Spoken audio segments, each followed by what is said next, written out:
আচ্ছা, এখন যদি হঠাৎ ডাকাতে গুলিবিদ্ধ অলংকার জুয়েলার্সের মালিক বলে ওঠে যে আগেই ভালো ছিলাম, তখন কি আপনারা তাকে আওয়ামী লীগের দোসর বানিয়ে দিবেন? না ভাই, আমি রাজনীতি কম বুঝি, তাই আপনাদেরকে জিজ্ঞাসা করলাম। কেউ যদি উত্তরটা জানা থাকে প্লিজ আমাকে কমেন্ট করে দিবেন। দেশে আইন শৃঙ্খলা বাহিনী ভালো থাকবে কিভাবে? আপনারা পুলিশকে একদম অকিজু করে দিয়েছেন, সেনাবাহিনীকে অকিজু করে দিচ্ছেন। এখন কোথায় কোথায় হাসনাত আবদুল্লাহরা, কোথায় সমন্বয়করা, কোথায় লাল আপ্পিরা? আপনারা ইন্ডিয়ার বিরুদ্ধে যুদ্ধ ঘোষণা করেন, ইন্ডিয়াকে উড়াই দিবেন, সেভেন সিস্টারকে দিবেন। আরে ভাই, নিজের দেশের আইন শৃঙ্খলা আগে ঠিক করেন। মানে স্বাধীনতার পরবর্তীতে সর্বোচ্চ পর্যায়ে আইন শৃঙ্খলা পরিস্থিতি অবনতি এই মুহূর্তে বাংলাদেশে কেউ নিরাপদ নাই ভাই।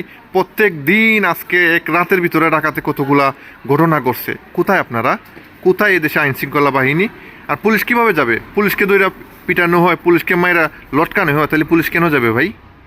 ভাই, নোবেল পাওয়া এক জিনিস আর দেশকে পরিচালনা অন্য জিনিস।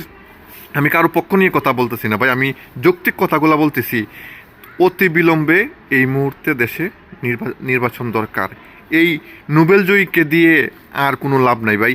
এই 6 মাস 7 মাসে কি পরিবর্তন পাইছি আমরা? যে লাউ সেই কদু, কোনো পরিবর্তন নাই।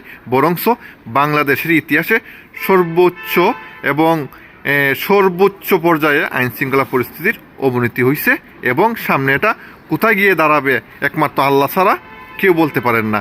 প্রত্যেক দিন দর্শন, চুরি, ডাকাতি এরকম ঘটনা ঘটতেছে। এগুলার শেষ কোথায় ভাই? প্রশ্ন রইল যারা দায়িত্বশীল আছেন তাদের কাছে।